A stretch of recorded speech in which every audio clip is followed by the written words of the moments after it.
Queridos irmãos e irmãs em Cristo, aqui reunidos e todos aqueles que experimentam a palavra nessa dinâmica da transmissão da missa pelo Brasil e pelo mundo, já que a gente sempre recebe muitas indicações de pessoas de outros países que estão rezando conosco. O contexto da Quaresma, ele nos dá uma chave de leitura para esse texto, muito interessante. O Evangelho já está trazendo, como o Evangelho de João, o último dos evangelhos escritos, uma teologia trinitária. E isso é muito interessante porque as relações que existem entre o Pai, o Filho e o Espírito Santo não são um problema para as primeiras comunidades que escreveram os evangelhos de Marcos, de Mateus e também o Evangelho de Lucas. Porque tem toda uma outra dinâmica de olhar a partir de Cristo, a apresentação do Pai e o envio do Espírito Santo. Mas João não.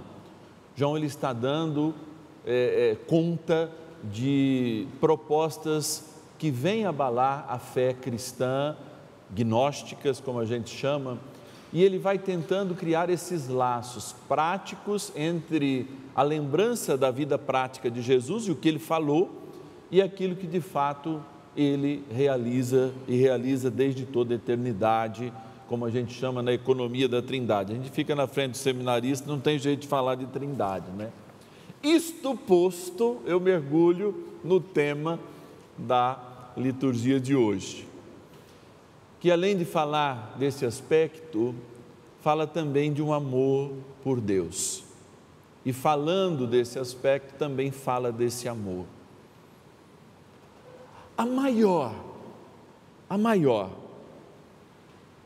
incapacidade humana que nós temos, e todos, tá? Ela é igual para todos, que tem o mínimo de consciência, é a incapacidade de aceitar o julgamento alheio. Vai dizer um filósofo existencialista que o olhar do outro me congela. E aí vem um outro, que eu não vou nem dizer o nome para não fazer propaganda, que diz assim: é de tanto se importar com o olhar do outro que a gente limita a nossa liberdade. Mas é diante do amor que nós somos resgatados.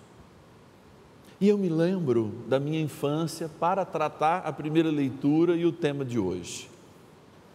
Porque quando eu digo que Jesus me julgou e veio para me julgar, eu tenho que lembrar da cruz. E eu lembro que na cruz eu fui salvo, independente de qualquer coisa que eu tivesse feito ou que fizesse, aceitando a misericórdia de Deus e a cruz, eu sou salvo. Está aí, é essa a realização. Se eu não adquiro o batismo, eu tenho inclusive o batismo de intenção, na busca do bem. A cruz também me regenera de modo sobrenatural. Então, o julgamento de Deus se manifesta pelo amor que não é incondicional, que bota condições, mas que ao mesmo tempo não se limita pelo tamanho do pecado que nós cometemos e nem a quantidade dele. Ele nos salva. Ponto. Então, esta é a casa dos salvos, em que a salvação que nós temos e que lembra a santidade e a perfeição de Deus, caminha entre o nosso excessivo e elevado estado de pecado. E aí eu volto a ser criança. Por que depois de fazer uma arte, sempre a gente voltava para casa? Um dia eu era pequeno e eu sempre fui muito arteiro. Mas eu tinha cara de bonzinho, então eu sempre dividia minhas artes com muita gente, João. E quase nunca achavam que eu tinha feito as coisas.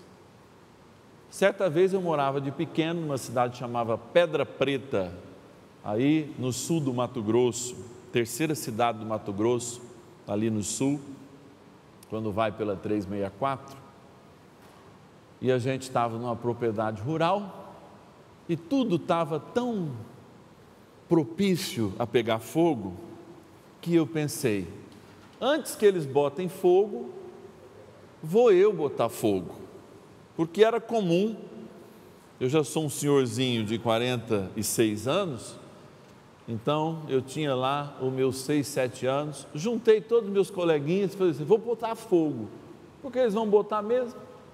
Só que para botar fogo naquela época, eles apartavam o gado, eles retiravam, eles faziam uma eira, né, em torno das casas, em torno da cerca, para não passar o fogo para o outro lado.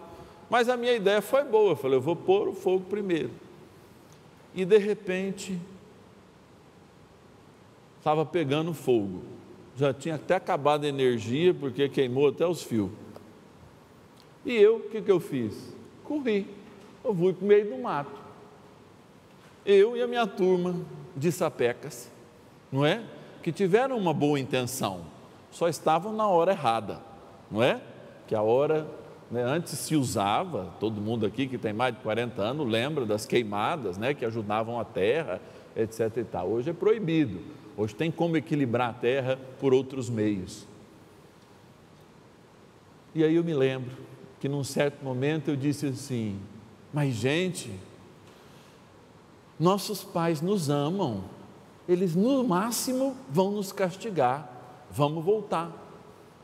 E aí nós saímos do mato, porque além de apagar o fogo, eles estavam procurando a gente, e voltamos e recebemos muito mais que um castigo, um olhar de preocupação e um choro. Que bom que vocês estão bem. Eu não quero me delongar muito na homilia hoje, mas é assim que eu me sinto quando eu me confesso. Um abraço de Deus dizendo assim, seu bobo, você pensou que eu ia te dar uns tapas, você pensou que eu ia te jogar, e eu só estava preocupado, porque você estava muito distante de mim. E quantos de nós está muito distante de Deus e já até perdeu a referência que Ele nos ama muito mais do que nós imaginamos, que Ele nos quer muito mais do que nós queremos. Quem não gostaria desse momento de um abraço de um pai, como aquele do pródigo, que não pergunta nem o que você fez com a herança, mas que se importa é que você voltou para casa. E eu digo para você que está aqui ou você que está em casa, é isso que Deus está fazendo nesse momento. A sua espera, com um olhar, com um abraço, que vai te dizer, meu filho, não importa o que você fez, o importante e o que importa é que você voltou. Louvado seja nosso Senhor Jesus Cristo. Para sempre seja louvado.